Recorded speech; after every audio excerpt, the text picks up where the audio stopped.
Finally, after years of fans demanding for the Snyder Cut, it is finally a thing. The Snyder Cut is on HBO Max right now, so I'll do a spoiler review. This all contains spoilers, so if you don't want to get spoiled, don't watch this. Okay, so we'll start with the villain, Steppenwolf. He is such a great villain. Like, he is amazing. I understand why he was the way he was. He was such a good villain.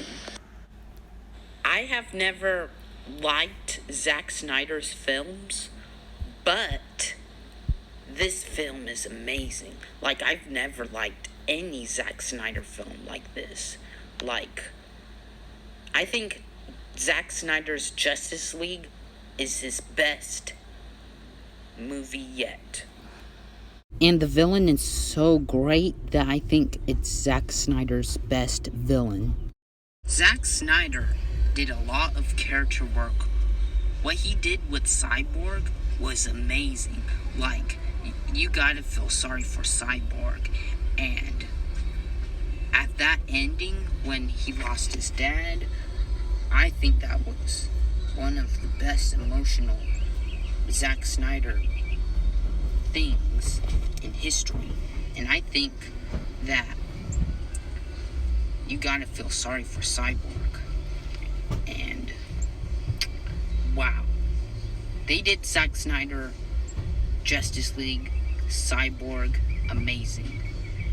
And what they did in Joss Whedon's Justice League, I didn't care about the Cyborg in that movie. But in Zack Snyder's film, it was amazing. And why did Joss Whedon, the Avengers director, cut out all that amazing emotional elements from Cyborg? Like, why? Now I understand why the actor was mad. Because they cut out the best part of Cyborg. I hope the actor who plays Cyborg will return. I hope he returns. Like, give him a solo movie. How hard is that? Cyborg was amazing. Best character ever. Batman is back in character, which is good.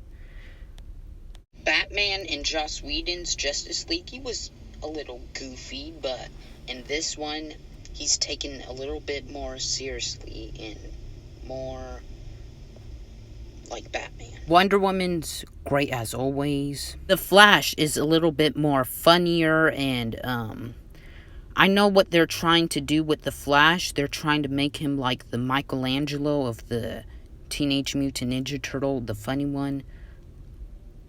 I kind of like that.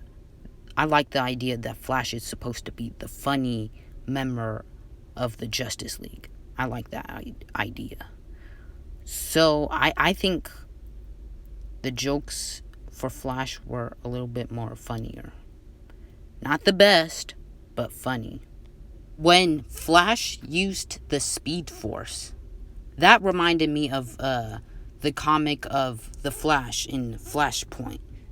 When Cyborg went into the future, that's when everything got darker. And that the Flash has to use the Speed Force in order to make it like a better reality.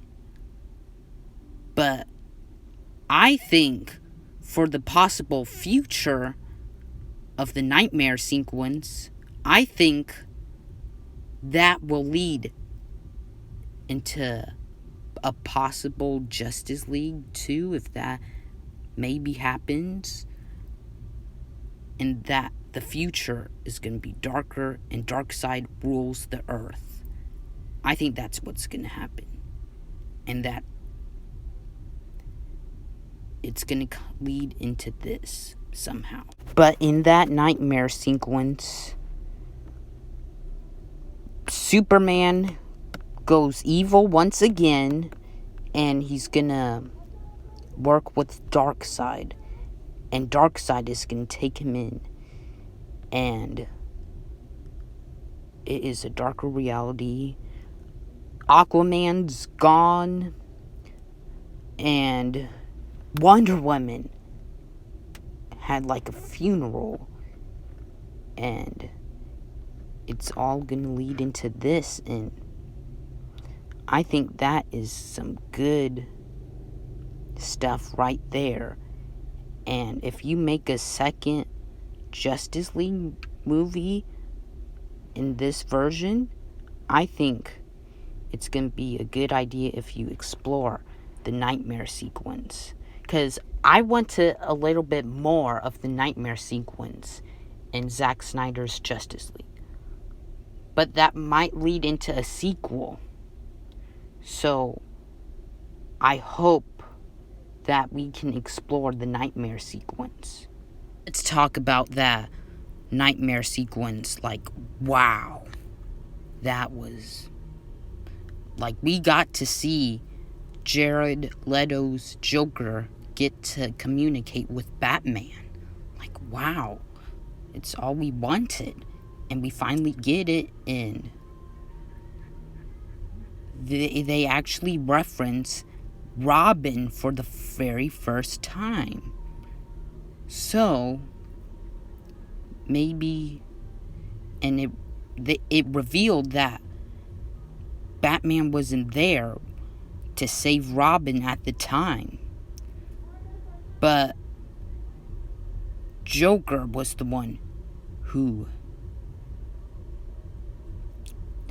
took Robin away from Batman.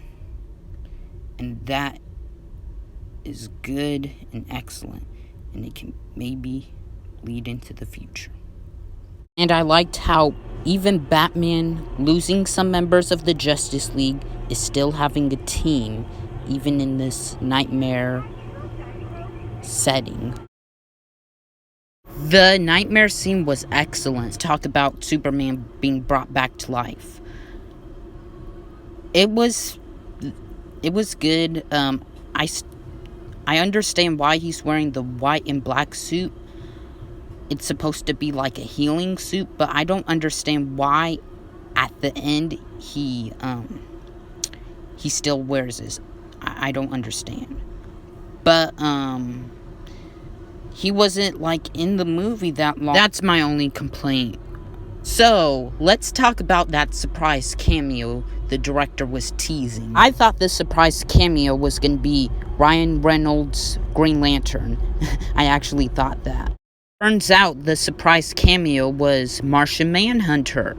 I was surprised that Martian Manhunter was in the film.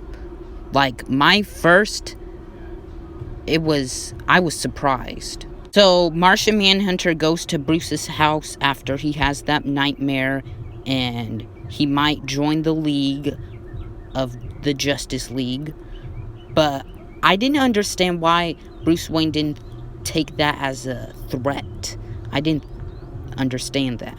Like, Martian Manhunter, like, wow. But I did like him. He looked amazing. It was just that he just didn't fit into the story as well. Deathstroke is in this movie, and it made more sense why he was in the film. And Lex Luthor actually reveals to Deathstroke that Batman, his secret identity is Bruce Wayne. And I think Deathstroke is a threat, even a bigger threat to Bruce Wayne. But it feels like Deathstroke and Batman had a secret past. I don't know if you guys got that. Yeah, that's my thoughts on Justice League. I think I would give Justice League an A-. It's such a good movie.